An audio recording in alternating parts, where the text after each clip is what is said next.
everybody. Welcome back to another video. Today, set camera out of focus a little bit.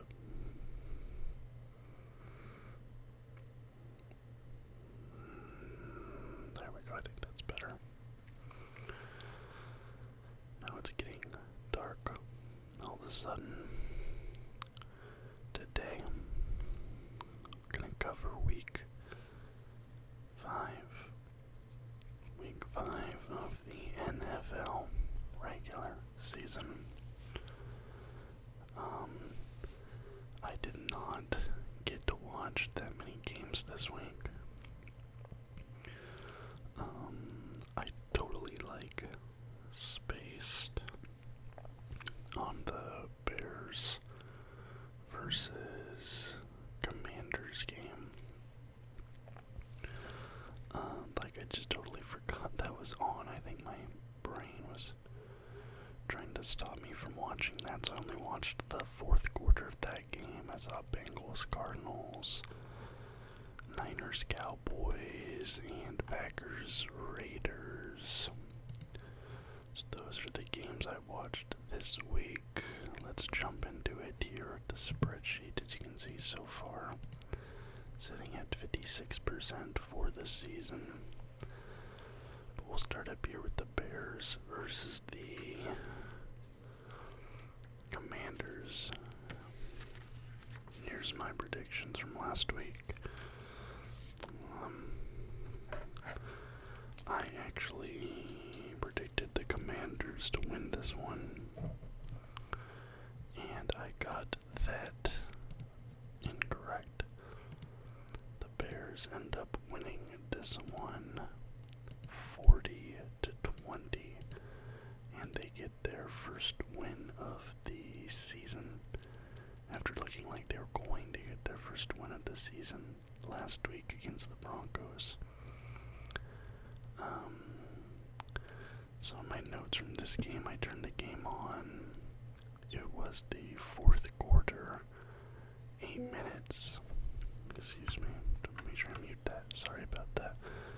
There was 8 minutes, 20 seconds left in the game, and the score was 30-20 in favor of the Bears. I said that the Commanders' uniforms looked really nice, the black and the yellow uniforms. Howell was sacked on a second down to force a 3rd and 13. Then there was a big reception by Thomas to get the first down.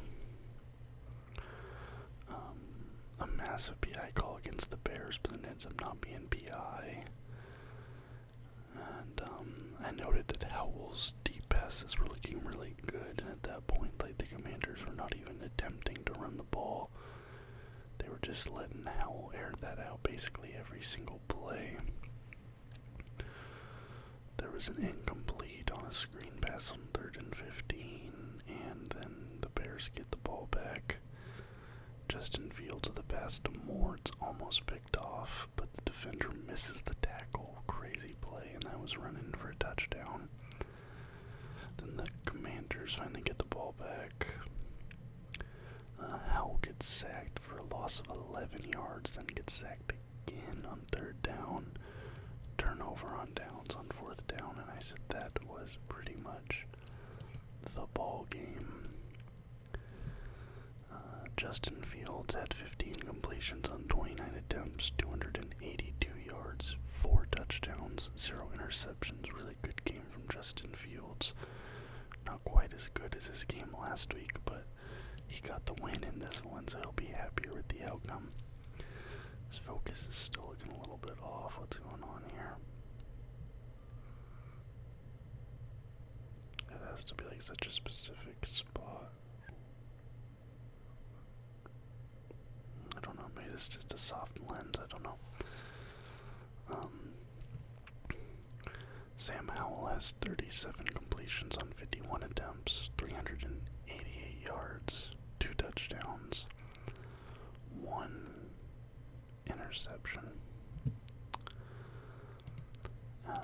Jaguars versus the Buffalo Bills. Now this game, I predicted the Jags to win, even though the Bills were the favorite here, but I thought the Jaguars, they got to stay in London since last week. They'd be a little bit better rested, whilst the Bills just made that trip. They'd have some jet lag potentially.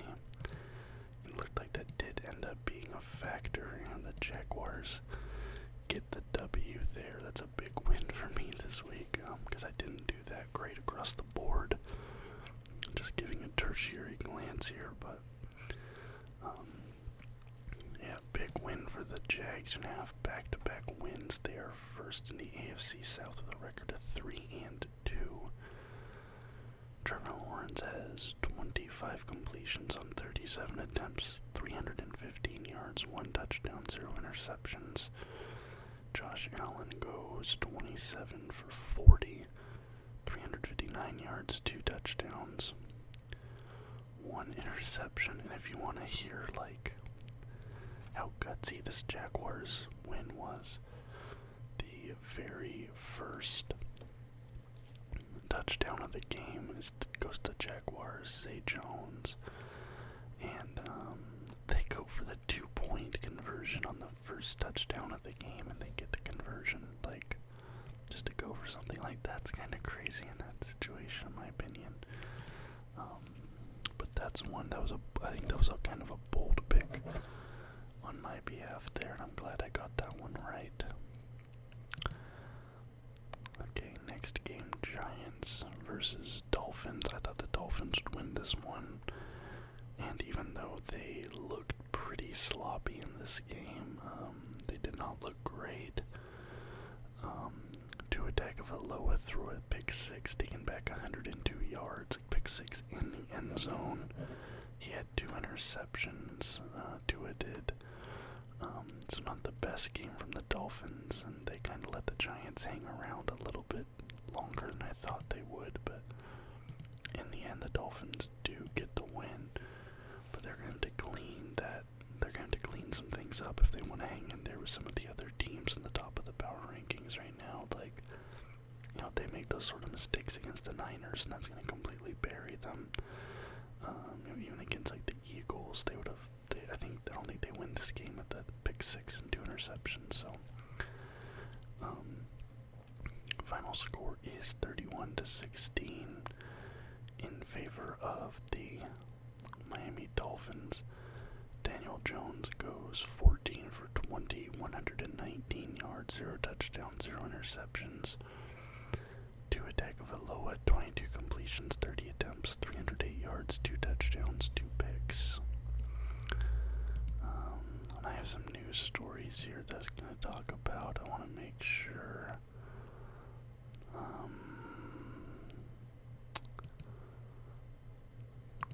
There's nothing about this game that I wanted to know. A lot of this stuff's about the Packers game. Yeah, not a ton of information about this one here. But we'll get here to the Patriots game. I thought the Saints would win this. I thought they'd win it on their defense. I thought this game would be a lot closer than it was. And this is another game. I think this is 2 weeks in a row now where Bailey Zappi ends up coming out to finish the game.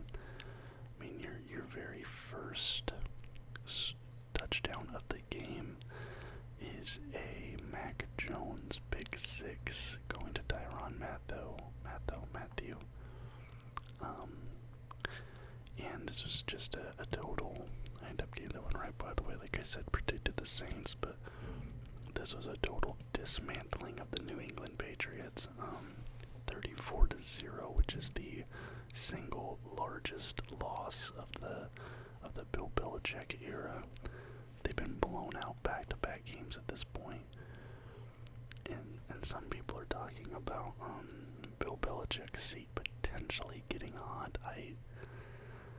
I think that he probably has the longest leash in the NFL. After what he did for that franchise, I don't see them ever firing him. I just can't imagine that. But I could potentially see him losing his spot as general manager. Because the way he has built that offense has not been good. Because, the way he built the offense around Brady, it worked for Brady, but you don't have Brady anymore, so your offensive philosophies have to change. And, I think that maybe his seat as a GM is getting hot, but I cannot see the Patriots ever firing Bill Belichick from a head coaching position. I think they would let him retire and go off into the sunset. I can't see that. Now, QB comparison: Mac Jones has 12 completions on 22 attempts, 110 yards, 0 touchdowns, 2 interceptions. Bailey Zappi goes 3 for 9, 22 yards, 0 touchdowns, 0 picks. Derek Carr is 18 for 26, 183 yards, 2 touchdowns, 0 interceptions. I mean, Derek Carr and the Saints offense actually had a pretty solid game here. I've criticized them the last few weeks, talking about, poor chemistry and things like that, but, even though your defense is doing a lot in this game, 2 passing touchdowns, a rushing touchdown from Kamara, the offense is starting to click here a little bit, and the Saints offense is finally starting to maybe get going here. They're 3-2, they're third in the NFC South, but I could definitely see the Saints team being a playoff team. One thing I want to talk about going back to that Giants game is that the pick six, 102-yard pick six, that the Giants got against Tua Tagovailoa was actually the first half touchdown for the Giants this entire season. It is week 5. It took until week 5 for them to get a touchdown in the first half of a game, and it came off a pick six. It's just a crazy stat if you think about it. Ravens versus Steelers. I picked the Steelers here. That kind of felt like an upset pick. I wasn't super confident in that one. But the Steelers did end up getting the W there. I was pretty pleasantly surprised to see that. I thought I was going to get that one wrong. Final score 17-10 in favor of the Steelers. TJ Watt apparently dislocated his finger and had, tore some ligaments or something in his finger. But they're going on to the bye this week, and they're saying he should be good to go for the next game they play. But we'll keep an eye on that. He might not play. It'd be week 7, but we'll see. I think he probably will. Lamar Jackson goes 22 for 38, 236 yards, 0 touchdowns, 1 interception. Kenny Pickett, 18 for 32, 224 yards, 1 touchdown, 0 picks. I think looking at the Steelers score here, so they have 17 points. You'd expect maybe 2 touchdowns and a field goal, right? Not so. You have 1 touchdown, and the 2-point did not succeed, so that's only 6 points. You have 3 field goals, so that's 9 points, right? So you're sitting at 15, and then they got a safety, which, just that combination of plays to get that score is just very funny to me. Very, very interesting way that they got there. Panthers versus Lions. I took the Lions here, and they pull out a big win, 42 points to 24 over the Carolina Panthers. That was loud. My apologies for that. That was my pen. Big win for the Lions, and I think the power rankings have been kind of stingy on the Lions to this point. I don't know why, but I think after this win, they've now finally moved into the top 5. Let me see if I can confirm. Power rankings, ESPN. So the ESPN Power Rankings have Niners, Eagles, Chiefs, Dolphins, Lions, in that order. Yeah, so because they had the Buffalo Bills last week, I believe, but now they put the Lions in the top 5. So the Lions finally sitting at 4-1 after this week, finally getting some love in the power rankings. Bryce Young, he goes 25 completions on 41 attempts, 247 yards, 3 touchdowns, 2 interceptions. Jared Goff is 20 completions on 28 attempts, 236 yards, 3 touchdowns, 0 interceptions. And there was this story that came out today about, it was a Frank Reich press conference.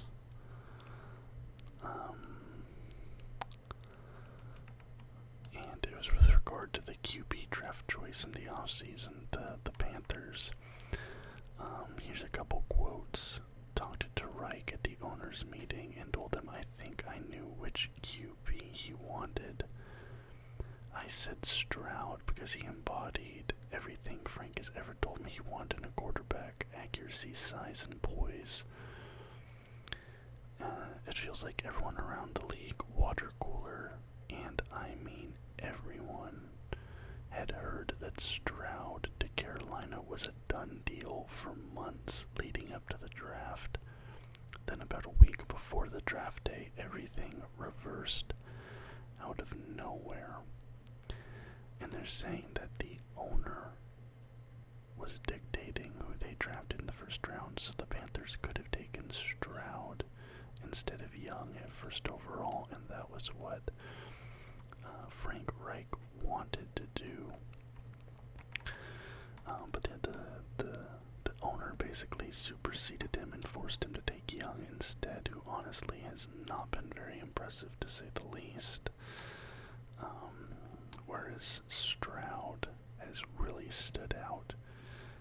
I'll talk about it a little bit in the next game, but right now I won't. But he's now broken the record for most consecutive passes by a rookie without an interception. He looks like a composed veteran presence out there on the field. But, yeah, very interesting to say the least. Very interesting, and you have to wonder how different the Panthers, they're sitting at 0 oh yeah, or do they have a win? Hold on, I had to double check that. Panthers. Yeah, they're sitting at 0-5. Would they be sitting at 0-5 with Stroud? I don't know.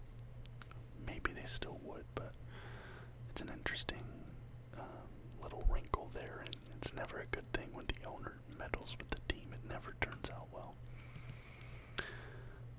Texans versus Falcons. Speaking of Stroud, I predicted the Texans to win this one. It was close, but they end up losing. Young Haiku gets a field goal with 2 seconds left in the game to win it for the Falcons. 21-19. Super close. CJ Stroud does 20 completions on 35 attempts.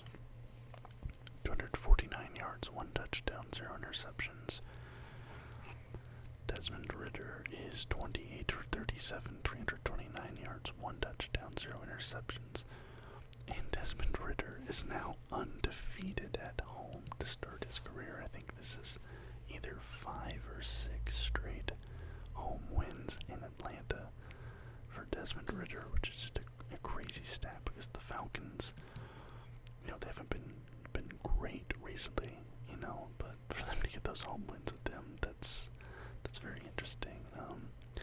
Ridder also had a rushing touchdown, a 7-yard run as well, with his 1 passing touchdown. Titans versus Colts. I predicted the Titans here. that is an L for me. But unfortunately, this game, Anthony Richardson ends up leaving the game injured, which is now the second time, I believe. It might be even the third. It might be the third, but I want to say second time this season, his rookie season now, that he has left a game injured. And with the type of play he has, like, you're seeing some, I can't think of his name, RG3, so you're seeing some RG3 talk, like, he has all these physical skills, but if he can't stay healthy, it doesn't matter, because Cam Newton, like, people were kind of talking about him being like Cam Newton, but Cam Newton could stay healthy, he could tank hits, he would get blown up, but he would stay healthy, even though he's getting blown up. It's crazy. We have Richardson out again with an injury, which, happening this many times, this early in his career is really not, it's not encouraging to see. I mean, the Colts do still pull out the win. Gardner Minshew comes out and puts up, a decent performance in his absence. But the problem is that, Richardson was making some electric plays while he was out there healthy. He was throwing the ball well. He looked really good. He just couldn't stay healthy, which is now a little bit of a trend with him, right? 23-16 is the final score. I think I might have already said that. Tannehill goes 23 for 34, 264 yards, 0 touchdowns, 1 pick. Gardner Minshew goes 11 for 14, 155 yards, 0 touchdowns, 0 interceptions. Anthony Richardson goes 9 for 12, 98 yards, 0 touchdowns, 0 interceptions. Still a gutsy win for the Colts, though. They're now 3-2, and the Titans fall to 2-3, and they're at the bottom of the AFC South. Which, I don't know, I think I might overrate the Titans a little bit, but it's a little bit shocking for me seeing them in that position. Now we finally get to a game that I was able to watch this week, Bengals versus Cardinals. I predicted the Cardinals to win here, mainly because of the Joe Burrow calf injury, but he looked healthy to me this week. Here's some of my notes from that game. Burrow to Chase opens the scoring. Cardinals get the ball, they go 3 and out. Bengals march down to the goal line, Burrow gets sacked on 3rd down. Then back-to-back runs and short for Arizona. Big conversion on 3rd and 5 for the Cardinals. Beautiful throw to Marquise Brown for the Cardinals touchdown. Next drive, Burrow gets sacked again on the 3 and 6. Unnecessary roughness takes 15 extra yards onto the Cardinals to start. Huge run from Connor. Breaks 2 tackles to get to the 15. Touchdown to Zach Ertz. Gives Arizona the lead. Then the Bengals offense looks completely rattled. They get another 3 and out. Dobbs, he's almost picked off on a screen pass, but he gets sacked on a 3rd down. That forced the Cardinals to punt. Mixon gets stuffed on 3rd down. The goal line. Bengals go for it on 4th down, but it's no good. You have a turnover on downs. And that was a really weird play calling situation because the Bengals did 4 straight runs out of the shotgun on the goal line, which just felt weird to me. Like 4 runs in a row out of shotgun. Don't know why you're doing that. But then the Cardinals get the ball back. Dobbs immediately, I think it was the first play of the drive, but it might have been the second, he throws a pick 6 to the Bengals, which is just a total shot in the foot. You don't need that. Then the second half, Bengals start the half with a massive touchdown pass to Jamar Chase, 63-yard pass. And there's like, alright, Burrow's calf must be feeling better now. He finally's gotten healthy. Cardinals rush one in, they get within 4, then Burrow gets picked off. I thought maybe that would be a momentum changer. Massive run for Moore. And then the Cardinals end up running it on 4th and 1 with Dobbs, but he gets stopped. Burrow has a nice run for a first down, and Bengals just start marching down the field. At this point, Ja'Marr Chase ties the Bengals reception record for a single game with 13, and then the touchdown to Ja'Marr Chase gets him the reception record, as well as putting the Bengals squarely in the driver's seat of this game. And then a Hubbard strip sack on Dobbs pretty much seals the game there. Like I said, final score 34-20. Joe Burrow has 36 completions on 46 attempts, 317 yards, 3 touchdowns, 1 interception. Joshua Dobbs was 15 for 32, 166 yards, 2 touchdowns, 2 picks. And Ja'Marr Chase, the monster game, 192 yards off 15 receptions and 3 touchdowns.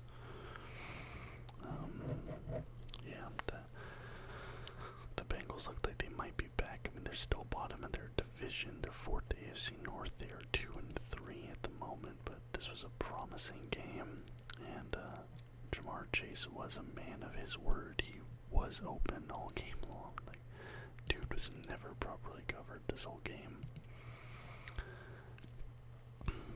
Eagles versus Rams. I went Rams here. I went Eagles here, rather. The Rams have looked good. They've surprised me, but like I said, the Eagles just keep winning and winning and winning. They're now 5-0. They're first in NFC East. Final score here is 23-14 in favor of the Eagles. Jalen Hurts goes 25 completions on 38 attempts, 303 yards, 1 passing touchdown, 1 rushing touchdown, as well as an interception. Matthew Stafford, he does a pretty good game himself.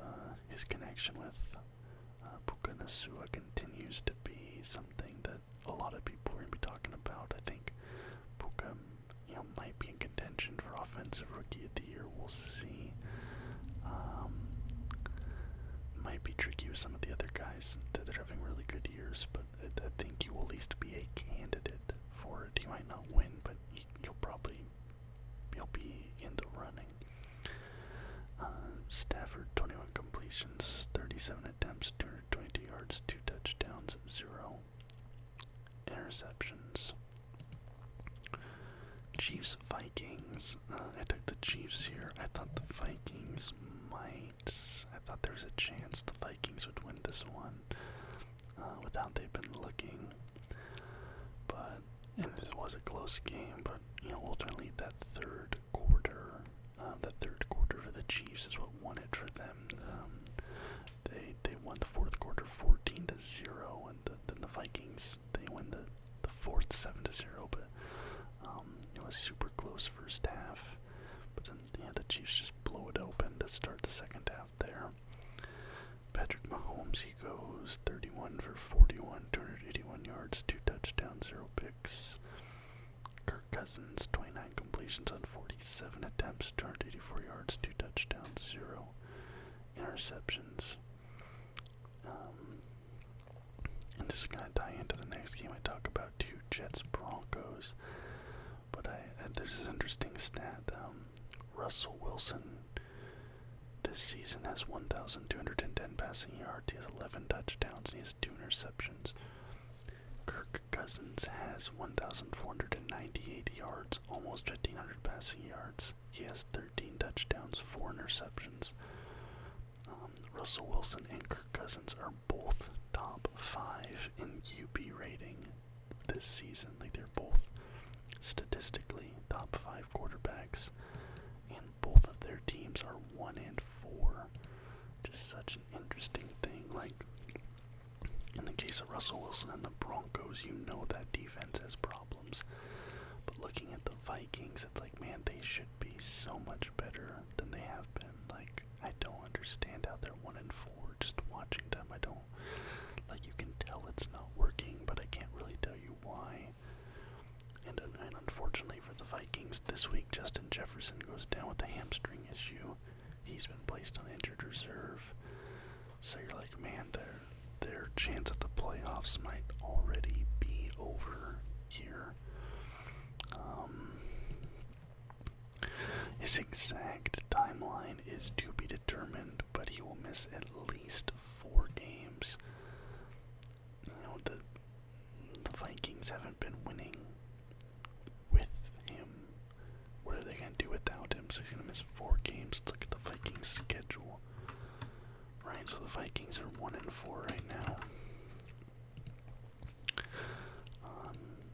Next week, they play the Bears. I think they should probably win that. So 2-4. Then they play the Niners. That's a loss. 2-5. Packers. I could see that going either way, but let's give them the win there. 3-5. And then Falcons. I could see them winning that one as well. So 4-5. And they have the Saints the week after that. So Justin Jefferson coming back for the Saints game. Best case scenario, Justin Jefferson comes back, they go 5-5 or 4-6. And that's, you know, assuming that his treatment goes the best possible outcome and it doesn't take any extra time. Like, they might already be out of playoff contention by then. And there's another wrinkle to that I was reading about from Schefter here. It says here's the other unspoken issue that could potentially lengthen Justin Jefferson's absence. If the Vikings do not win games and stay competitive, what is Jefferson's incentive to rush back when he did not land the contract he wanted? His absence could last longer than expected.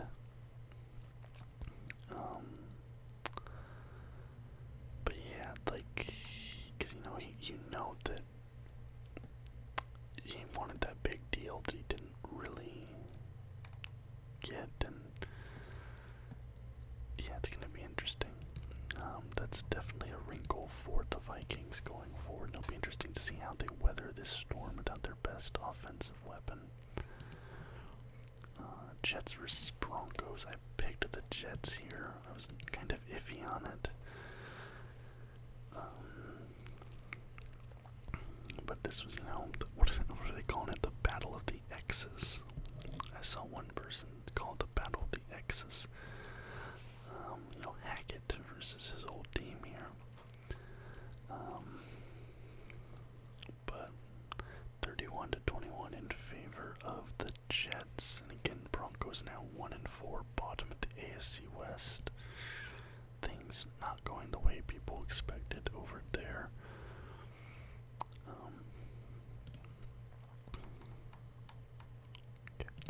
Zach Wilson goes 19 for 26, 199 yards, 0 touchdown, 1 interception. Russell Wilson goes 20 for 31, 196 yards, 2 touchdowns, 0 interceptions. Again, Russell Wilson has a great game. QB rating of 103, but it's just not enough, right? Cowboys, Niners. I predicted the Cowboys to win here. I wasn't confident in it, but my reasoning, my rationale was I don't think the Niners will go undefeated. And if any team is going to beat them, a team with the defense that the Cowboys have will be the team to do it. But then Dak Prescott came out and had one of the worst games of his career, and George Kittle put the game on his back. Niners end up winning that one 42-10. These are some of my notes from that game. The opening drive for the Niners is a TD. Dallas 3-and-out to start, and Dak's passing already looks off. Then Cowboys force a 3-and-out. I said the Dallas offense is unable to get anything going early. However, the Cowboys defense does a good job to force 3-and-out, but an offside call gives the Niners a first down. Purdy gets sacked on 3rd and 15 for a loss. Cowboys first play of the next drive after that, and Pollard fumbles for a San Francisco recovery. And then the luckiest bounce you'll ever see in your life keeps the ball in bounds on a fumble, like just crazy bounce. Then the Niners march down, but McCaffrey fumbles at the goal line and Dallas recovers for Prescott gets sacked by Warner after that, and at that point in the game, Dallas still had not gotten a first down. I said that the Dallas defense has been on the field way too much, and they're gonna gas out. And like 2 plays after I said that, after I wrote that down, San Francisco pulls off this beautiful trick play. The ball is hurdled back to Purdy, down to Kittle for a touchdown. Beautiful play. And then Dallas's center goes down hurt. They'd already been having O-line issues. Then the starting center goes out, so not good. The Cowboys offense finally gets their first down 3 minutes into the second half.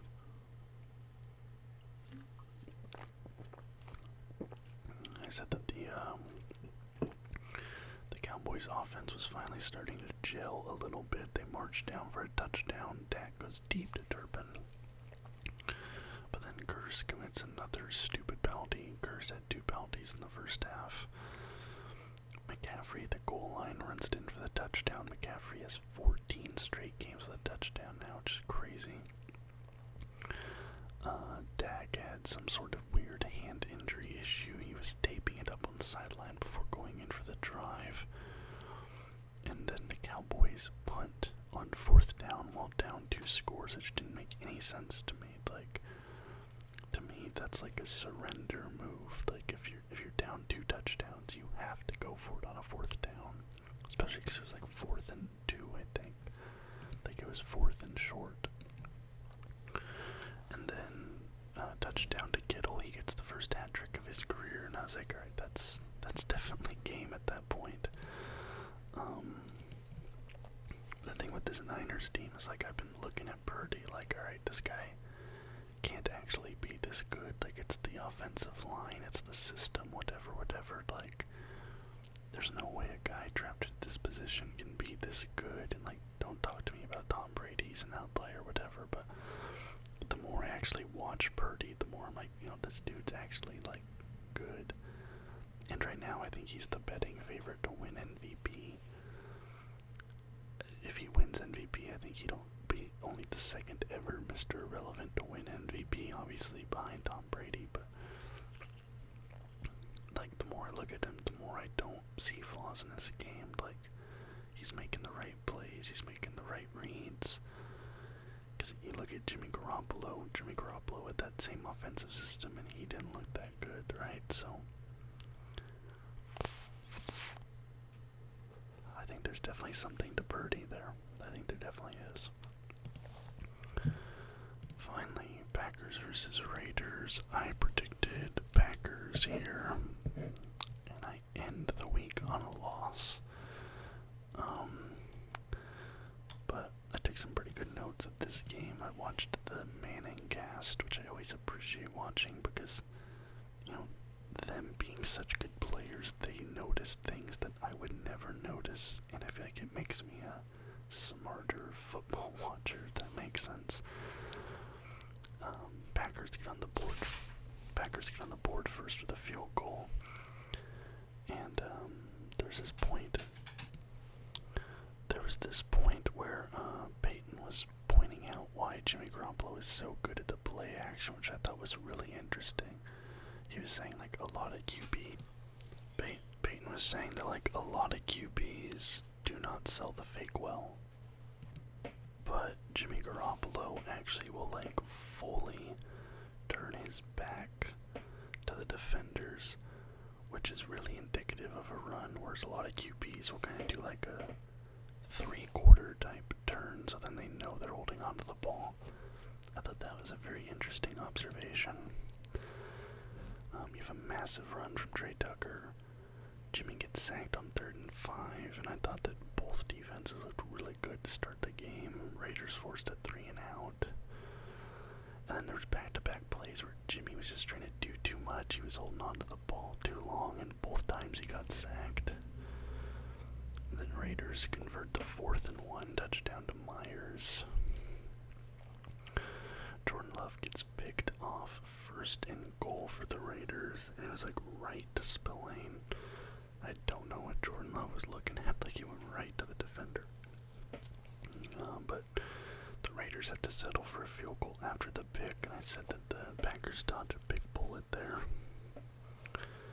Raiders defense, I thought this was the most impressive game from them all season so far. They get a 53-yard field goal attempt at the half, but it goes wide. And then my guy Jack Eichel, he gets interviewed at halftime. He was sitting there at the Stanley Cup. I thought that was pretty cool. First drive of the second half, and Jimmy Garoppolo gets picked off. Adams was wide open on that play too. Like, he was right there. Packers convert the 4th and 2. Dillon just runs into the end zone like a freight train for the Packers touchdown. Deep pass from Love to Watson. He gets brought down with a horse collar. But Raiders end up forcing a field goal there. At the start of the 4th quarter, Raiders take the lead back. And now after that, the Packers are marching down. They're looking dangerous. But then Love gets picked off again. Awful timing. Raiders get the ball back, but Jimmy is not handling the pressure at all. He gets sacked on 3rd down again, and then they miss another 52-yard field goal off the upright. The kicker is 1 for 3 on field goals this game. And all the analytics were saying the Raiders should have gone for it 4th and 1. Like, that was a weak call.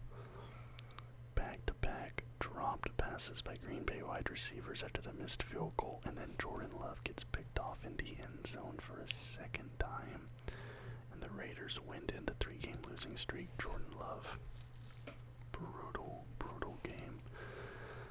13-17 is your final score. Love goes 16 for 30, 182 yards, 0 touchdowns, 3 interceptions. Jimmy Garoppolo, 22 for 31, 208 yards, 1 touchdown, 1 pick. Not a great game for him, but like, people have been kind of hyping up Jordan Love, and this was not a great game from him. There's a lot of stories here. Let's see, there's a few here. Jordan Love is 6 for 24 on passes that are 20 plus yards downfield, with 2 interceptions and no touchdowns. He is only accurate on 5 of those 24 attempts, which is the 3rd lowest in the NFL. Speaking of, do you know who the 2 quarterbacks below him are? One is Mac Jones and one is Joe Burrow. Joe Burrow will probably turn that around. I don't know if Mac Jones or Jordan Love will. And this was the first time the Raiders had beaten the Packers since 1987. Statistically, Jordan Love is the worst quarterback in the entire NFL in the first half, which is crazy. But yeah, not a great week for him. But let's see, there were 14 games this week, and I got 1, 2, 3, 4, 5, 6, 7, 8 correct. 8 out of 14.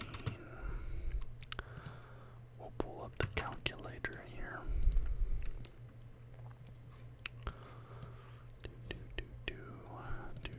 8 divided by 14 is 57%. 57% this week.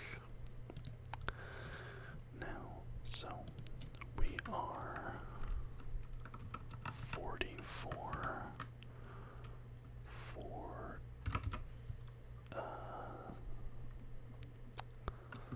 hold on, what was it? It was 36, 64, so we are 44 for 78 this season. 44 divided by 78 equals 56%. Okay, so it's the same percent. We didn't go up or down. That's fine. But that's where we are so far this season. Just better than 50%. Not fantastic, but not terrible, I guess. Anyway, thank you guys so much for watching. Let me know what you thought about the games this week in the comments down below. Tomorrow I will be predicting next week's games. so stay tuned for that. If you liked the video, leave a thumbs up, subscribe to the channel for more content just like this almost every single day. Until next time, guys, bye bye.